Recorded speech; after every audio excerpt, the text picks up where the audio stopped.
Le cinéma n'est pas mort en Europe, même si les recettes des salles obscures restent un tiers inférieures à ce qu'elles étaient en 2019 avant la crise sanitaire.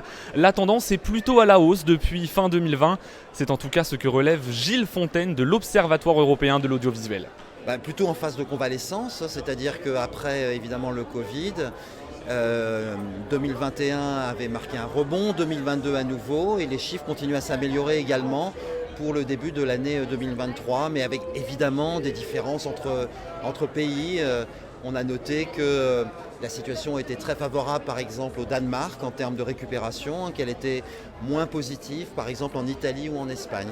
En Espagne, les entrées ont ainsi augmenté de 48%, en France de 59% et de 241% en Lettonie.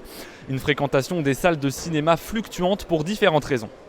Il y a à la fois un facteur d'offre, c'est-à-dire qu'un déficit de films, et notamment de films de blockbusters américains, qui a été ressenti assez différemment dans les différents pays européens. Et puis d'autre part, c'est vrai qu'un certain nombre de consommateurs ou de spectateurs de cinéma ont probablement un peu perdu l'habitude d'aller au cinéma et que c'est une habitude à recréer en fait. 3 films de studio américains ont fait revenir les spectateurs dans les salles en 2022.